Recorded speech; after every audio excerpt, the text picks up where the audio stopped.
Tilausnappi hei löytyy tosta alaoikealta. Go on, leave me breathless. Come on. Hei moi, Heli tässä ja naisellisia yksinpuheluita. Puhutaan tänään pyöräilyn aloittamisesta nollatilanteesta. Ja mitä mä nollatilanteella tarkoitan on se, että pohjakunto on 0, ei ole polkupyörää, onneksi muuten terveys on hyvä. Ei viimeiseltä 10 vuodelta montaakaan pyöräilytuntia takana. Ei pyöräilyvaatteita. Ja sitten mielessä naksahtaa. Liekkö osansa lähestyvän naisellisen 50 villityksellä vai mikä, mutta joka tapauksessa taivuin pyörän hankintaan. Mutta eihän itse pyörä riitä, vaan sen jälkeen, niin kuin monessa muussakin harrastuksessa, alkaa muu. Heti pyörän hankinnan jälkeen piti seuraavana hankkia harjoitusvastus. Tämä sen takia, että halusin jo talviaikaan alkaa totutella uuteen ajoasentoon ja käyrään ohjaustankoon. Toinen erittäin tärkeä syy tietenkin se, että hommata sitä pohjakuntoa vähän keväällä alkavaa pyöräilykautta varten. Mähän olin alkuun hankkimassa fitnesspyörää, mutta siinä vaiheessa kun olin sitä ostoa tekemässä, ei mun kokoa ollutkaan saatavilla.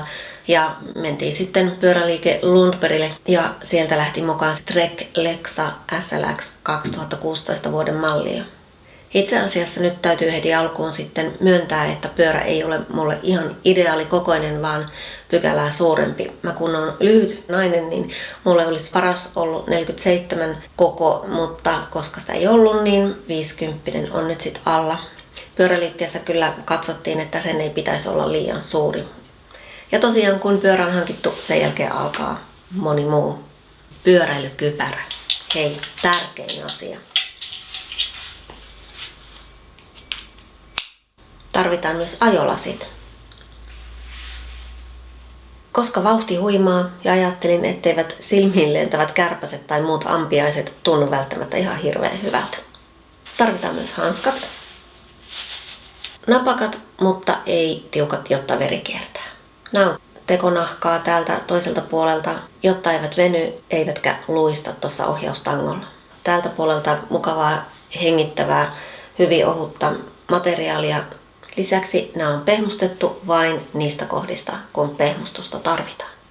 Muutaman harjoitusvastuksella vietetyn ajotunnin jälkeen aloin ymmärtää, miksi pyöräilijät vannovat pyöräilykenkien ja klossien nimeen. Huomatkaa, miten sujuvasti käytän muuten sanaa klossi.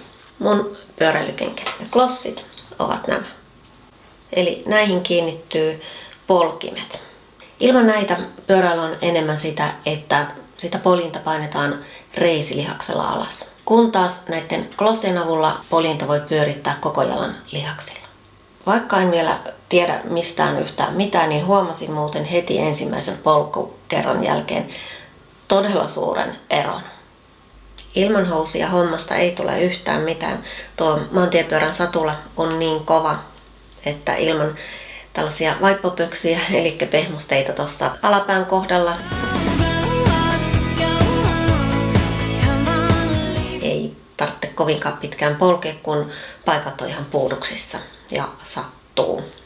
Loppuun voisikin ihmetellä sitä, miksi keski-ikäinen nainen vielä tässä iässä hankkii maantiepyörän. No syitä on tietenkin monia. Ihan ykkösenä se terveys ja liikunta. Siinä ohessa tulee sitten laihtuminen, ainakin tiivistyminen ja läskiä muutetaan lihakseksi. Tässä iässä se on toki pitempi prosessi kuin 20-vuotiaana, mutta ei se mitään, liikunta on aina hyvästä. Eli tämä liittyy hyvin läheisesti elämäntapamuutokseeni, joka ei tuossa syksyn ja talven aikana nyt ihan hirvittävä hyvin sitten loppujen lopuksi edennyt. En ole haalinut hypoksissa kadottamieni kiloja kuin 1 takaisin, mutta kuka 1 kiloa laskee, who cares? Mitään tekosyitä mulla ei ole tuon elämäntapamuutoksen etenemisen suhteen kuin se, joka ei edes ole tekosyy, ja se on se, että nainen rakastaa suklaata. Meillä naisilla on todennäköisesti joku suklaageeni, mutta kyllä se tästä. Nyt päivät pitenee ja polkupyörän selässä on ihanaa istuksia sekä sisälle että ulkona, kunhan noin lumet sulaa, ja itse asiassa tässä on nyt tarkoitus alkaa lähteä taas pitkästä aikaa juoksemaankin. Onko sulla ollut elämäntapamuutosongelmia, että et ole saanut aikaan yhtään mitään tai oletko aloittelemassa elämäntapamuutosta. Jos olet, niin tule mukaan juttelemaan asiasta ja ehkä jakamaan jotain hyviä ohjeita, kuinka sinä pystyt tähän. Mut hei, nähdään taas. Moikka!